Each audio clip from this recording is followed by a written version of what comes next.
No. And what is that chicken scratch? That's my writing. As you know, I was educated at the finest of West Side schools. Lord Bing, here we go. What's up, guys, and welcome back to this week's Sharp Stories. Thank you for that. Jay is on the video, as you can clearly tell. Today we're going to be talking about whether some of these incentives and these things are really supporting today we're the talking about the government is choosing to cripple aspects of the market to help, where they could very easily, productively, positively be impacting the market in very different segments of said market. To keep as always, Jay McInnes keeping it extremely positive. No, we're talking about the government. What's up, guys? Welcome back to this week's Sharp Stories. Today we're going to be talking about whether some of these changes or need-be changes are crippling the market or whether they're helping the market. And some of our recommendations, of course, because 9.9 times out of 10 we actually know what we're talking about, which is strange as professionals who work in this business regularly. What say you? So yes, that's kind of the topic. No, that is the topic. Kind of.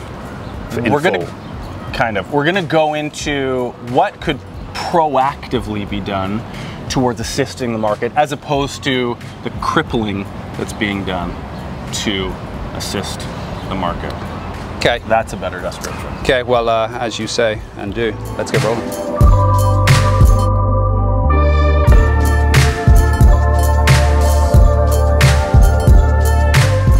Okay, so I think most importantly, come on.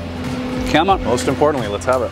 Most importantly, start off with the cooling off period. That's the latest one, which has just been thrown out there. The latest cripple. The cooling off period is too late, to be honest. It's like bringing the ketchup to the table once the fries have already been eaten. It's still there, it can be used, but it's really not serving its purpose. Can it be used? Fries are gone. That's this whole other debate. But nonetheless, the idea of it originally started when they were trying to cool the market down. Obviously, the market is already cooled. It's not even due to take effect until January of next year, January 1, 2023. And essentially, instead of the original, I think it was 14-day cooling off period, if it's subject free now, you have 3 days as a buyer with the idea of getting your financing and your inspection in place within those 3 days. So then you can still have that while writing a subject-free offer. However, the market is not extremely busy anymore, so most people are getting that. In fact, they're actually getting about a week or more to have these subjects now. And it's only going to mess things up more when things do get busy, because you can pull out for 3 days for any reason. You pay a minimal fee, which is 0.25. Yeah. 0.25%. 2,500 bucks every million. 2,500 bucks every million, so 250 every 100,000. And all that's going to happen is properties are available on Monday, taking offers on Monday. There's multiple properties that you're interested in. You're going to write on all of them, and your most favorite one, if your most favorite one, you get it, you're going to stick with it, and then you're going to say no to all of the rest, even though you got accepted offers. So it's one of those things which is, honestly, I think it's a token effort. No, it's a token effort to make it look like we're doing something, versus, oh no, actually this is going to cripple the market and this is not going to help in any way. So, of course, it's been produced as a finished product after, again, the market has cooled. And I don't think we're going to see multiple offer frenzies for quite some time. So, okay, so here's my thought on this. I don't think it will necessarily become a problem too soon, because it doesn't really become a problem until there are multiple offers and people are pulling out. Because the market has slowed and people have enough time to do their subjects, I don't think you're going to see people utilizing this and pulling out at all. But when the market eventually does get busy, I actually think it's going to be something that will end up being scrapped. BC is the only place to put it in effect. I think the rest of the provinces are going to look at us and see, okay, well, is this actually going to do anything? No, it's going to make it worse when the market's busy, so we'll pass on that one. Old-fashioned virtue signal, as usual. It's a token. Okay. It's a token. So, back to the topic of the video. This is the topic. No, it's not. Crippling or helping the market. No. So, yes, that was a cripple. which they've done. So things that they could do that are proactive steps towards the market that are not crippling the market is the topic of the video. So we're going to start that with the biggest one, which is very, very strict, and as your sleuthing research found yesterday, very dated zoning restrictions in place all over the city. So those are slowly but surely loosening on artery streets. As we know, right across the water here, the Broadway corridor plan and all that. So very slowly are these densities being put in place. But if we go the exact extreme, which is our friends over the pond in Japan, you can simply do whatever you want, essentially wherever you want. You'll have a skyscraper and then a single family detached house. So if you do or don't want that, that's fine, but it's not highly crippling the market. So loosening zoning restrictions would be a massive one. Now, my small caveat, if I was in charge in that nice building right there, of course, would be don't touch anything west of Alma, because that's kind of the pinnacle and we just don't want to mess with that. But this side, I think all the zoning should be opened up, and I think that would be a huge one. Ben, your 2 cents before we move on. I would appreciate just a genuine, solid revision of or review of the zoning, because a lot of these zoning principles were put in place in the early 2000s, and according to Metro stats, Vancouver had a population of about 2.1 million in 2005, and that's now gone up to just under or just over 2.6 million. So these zoning laws were taken into effect, or these zoning bylaws were taking into effect about 500,000-ish less people, which this is a controversial point, and I know not a lot of people are going to agree with this. I think density should change as population grows. I don't think, and we've had to do that to a certain extent. You can't take Vancouver back in 1900 and expect it to accommodate the density that we have now. In the same way, you're not going to be able to take Vancouver in 2022 now, with us continually growing, and be able to accommodate it in 2050. So I think density needs to change, otherwise it's going to continuously be a problem. That's a larger debate, but I would just like to see some of these zoning areas reviewed. I mean, oh look, there goes those pivotal nodes that you had. But some of these like RT zones, for example, everyone knows a big push has been duplexes. Duplexes have become very popular with buyers as well as developers and builders.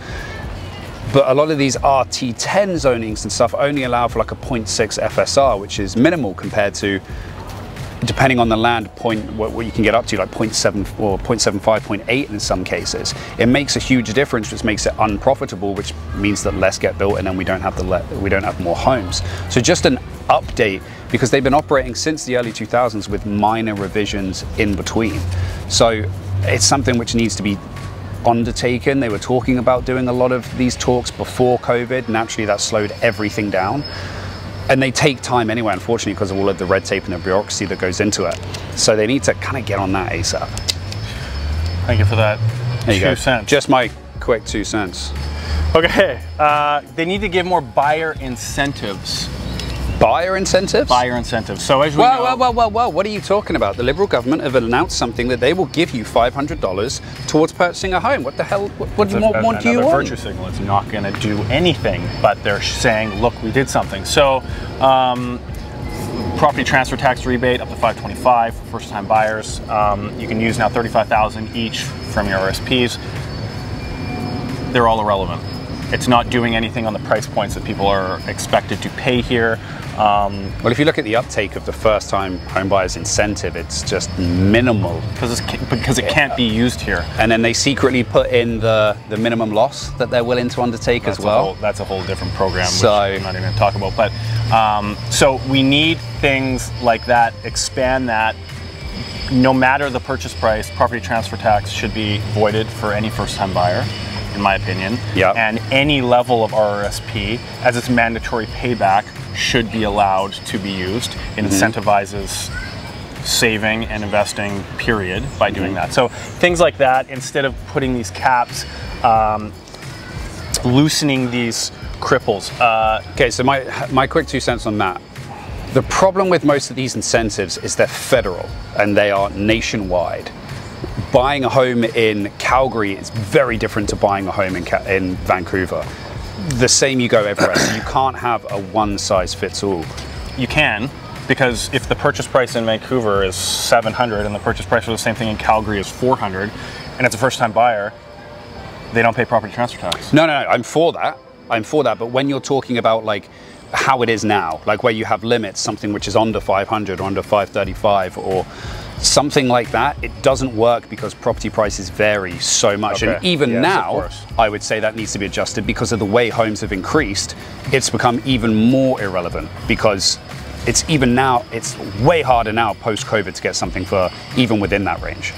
Yes. So that needs to be adjusted for sure. And it needs to be adjusted based on the area in which you're in and the boundaries. Because they can split up speculation tax and everything based on municipality. So they can do it. Oh yeah, of course. So that's another one.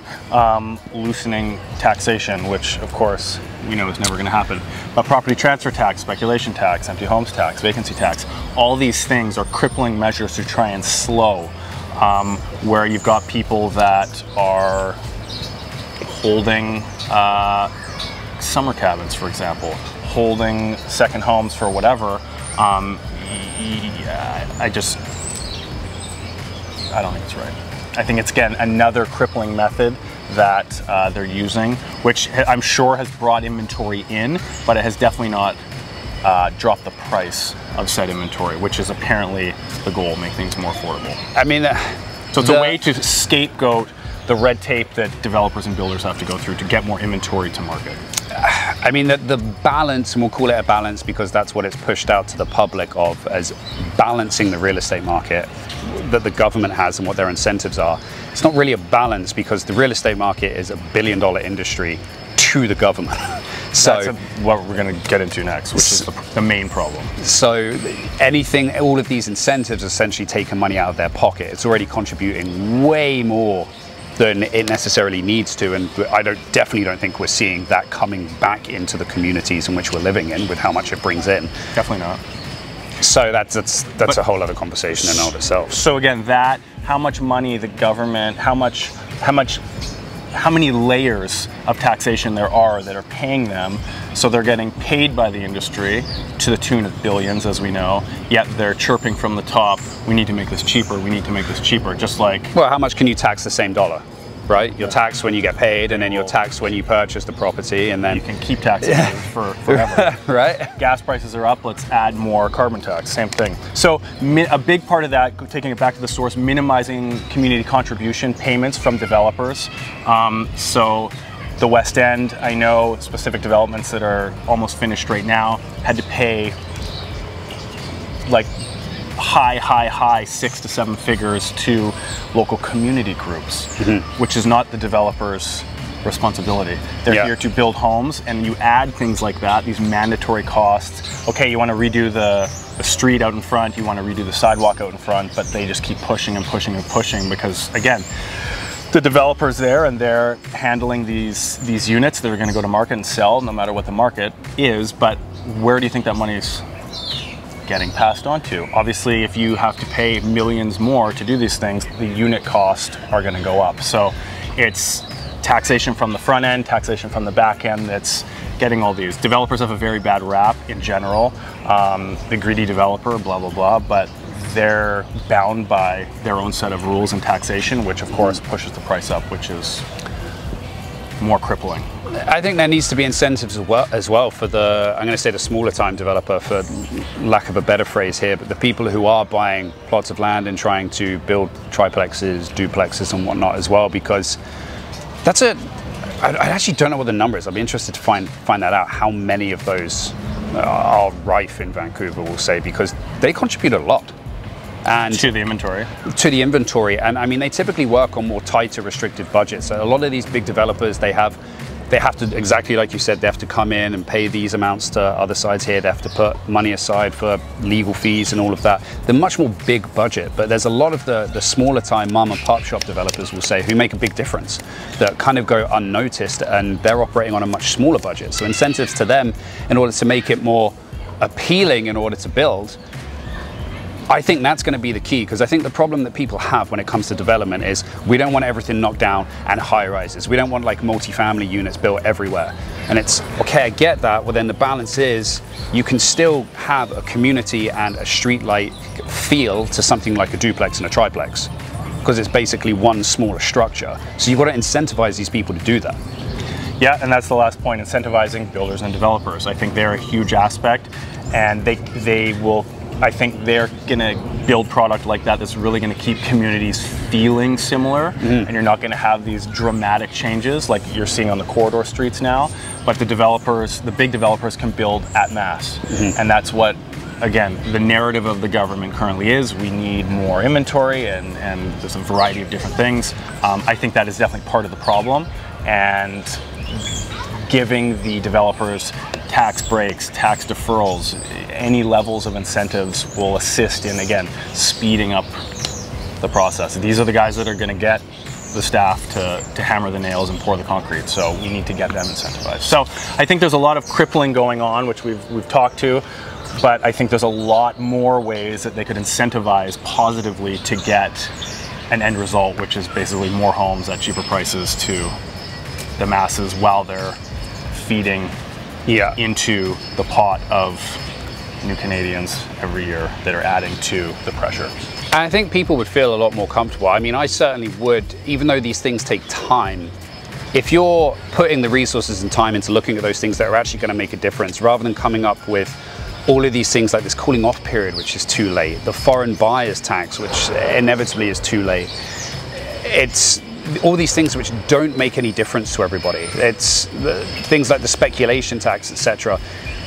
It's not actually making a difference to everyday Vancouverites who are actually looking to purchase in here. You're not making a difference at all. Whereas people can be a lot more happier if there's, okay, look, we're putting some resources into these things which are actually going to make a difference. We're not just trying to come out with some sort of token thing to say, look, we're helping, and everyone's like, okay, well, how? How is it helping? It's not doing anything for us.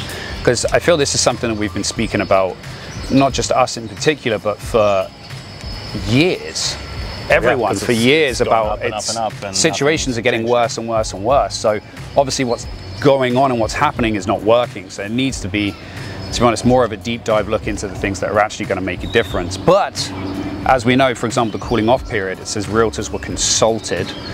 Realtors were told about it. We kicked off massively, and they slightly amended it to appease. But when you're not having the conversations with the right people who are seeing it on a day-to-day basis, you're not going to come up with the right answers. Inspectors were consulted.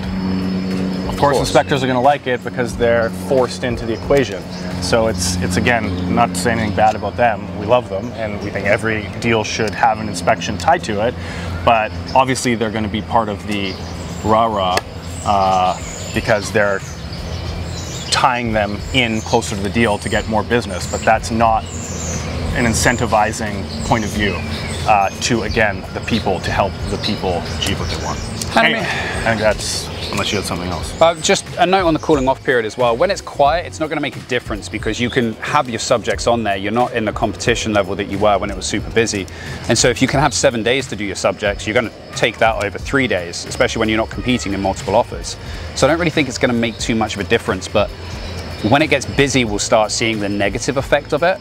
When it was during COVID, if you asked for an inspector, if you said, hey, I need you out within the next 3 days, they'd have been like, good luck, I can get you next Friday. And it's Monday. And then if you saying that you need financing as well, like the banks were saying, usually we typically aim for 5 business days, 7 days subjects. The banks were saying we need 10 days because we have so many applications. So this 3 days is really just... It's not realistic, it's not practical. It's extremely backwards. So I'm really kind of shocked by it, to be honest. And it's actually been moved forward with how much pushback there has been from the inside. But I think that rounds us up for today. I mean, thankfully it's not a blistering hot day and it's been extremely comfortable to stand out here and my back is not soaked through with sweat. Oh, thankfully, because we're in the shade. But I think that pretty much wraps us up. If you got questions or comments, write them below. We'd love to discuss these points with you and see what you think. Like and subscribe. Like and subscribe, of course, yeah, but we love hearing your feedback and we will see you next week.